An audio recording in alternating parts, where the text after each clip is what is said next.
He went back into the palace and asked Jesus, "Where do you come from?" But Jesus did not answer. "You will not speak to me. Remember, I have the authority to set you free, and also to have you crucified." You have authority over me, only because it was given to you by God. So the man who handed me over to you is guilty of a worse sin. When Pilate heard this, he tried to find a way to set Jesus free. If you set him free, that means you are not the Emperor's friend.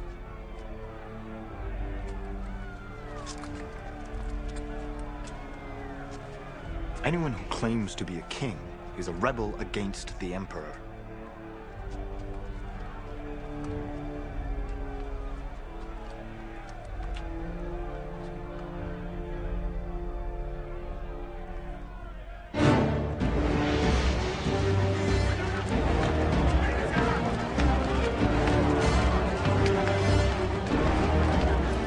When Pilate heard these words, he took Jesus outside and sat down on the judge's seat in the place called the Stone Pavement.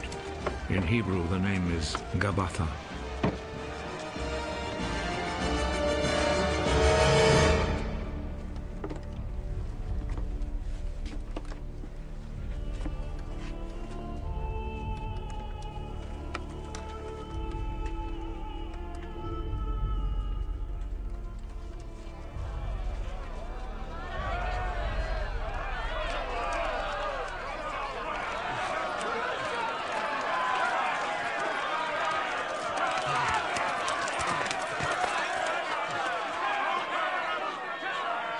It was then almost noon of the day before the Passover. Pilate said to the people, "Here is your king." Kill him.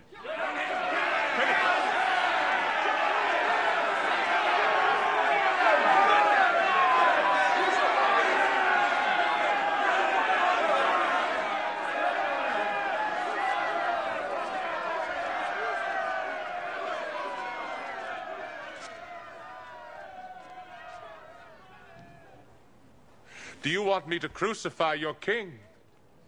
The only king we have is the Emperor. Then Pilate handed Jesus over to them to be crucified.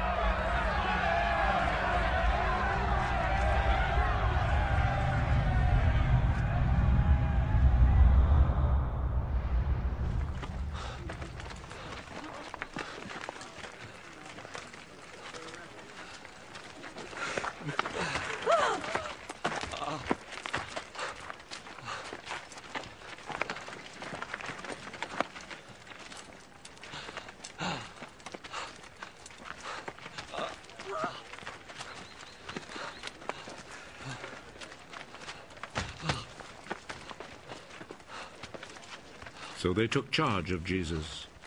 He went out, carrying his cross, and came to the place of the skull, as it is called. In Hebrew it is called Golgotha.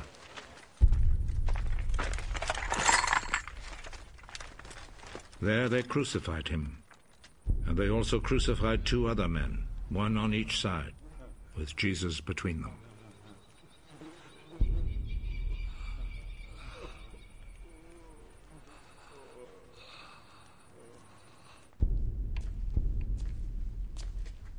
Pilate wrote a notice and had it put on the cross. Jesus of Nazareth, the King of the Jews, is what he wrote.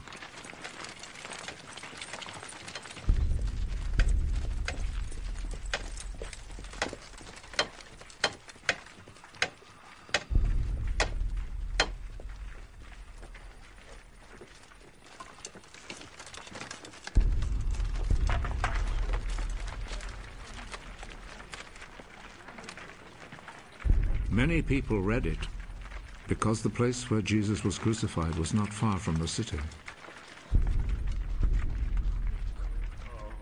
The notice was written in Hebrew, Latin, and Greek. The chief priest said to Pilate, "Do not write the King of the Jews, but rather..." This man said, "I am the king of the Jews." What I have written stays written.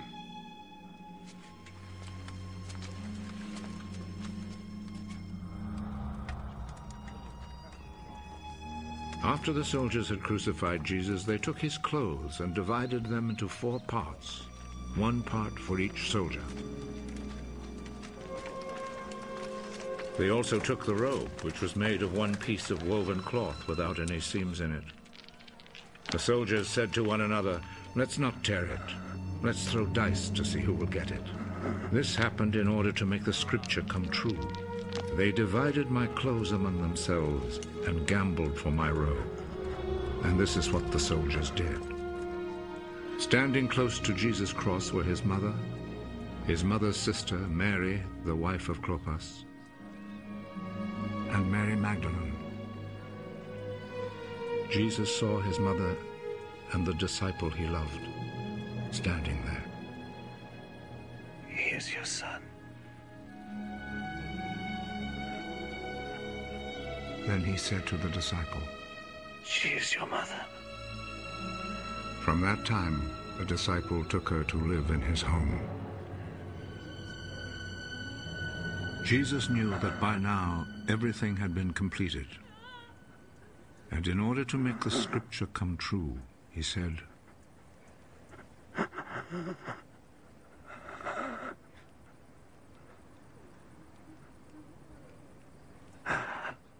I am thirsty.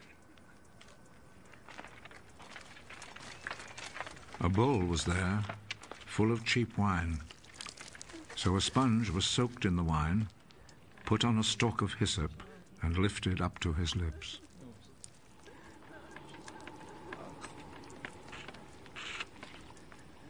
Jesus drank the wine.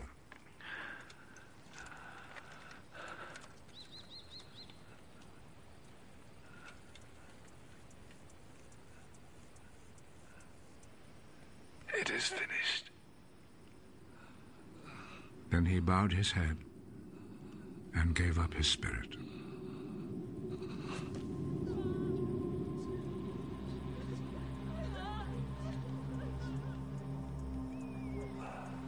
Then the Jewish authorities asked Pilate to allow them to break the legs of the men who had been crucified and to take the bodies down from the crosses.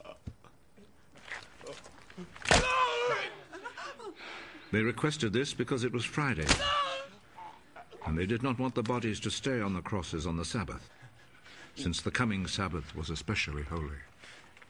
So the soldiers went and broke the legs of the first man, and then of the other man who had been crucified with Jesus.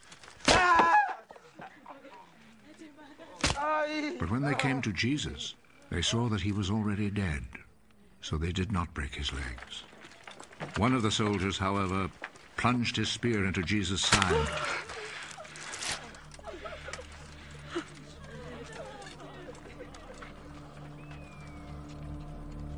And at once, blood and water poured out.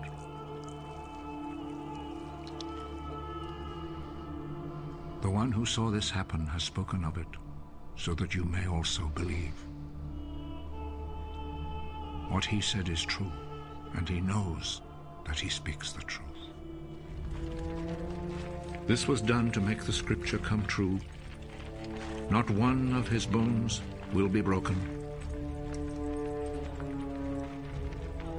And there is another scripture that says, people will look at him whom they pierced.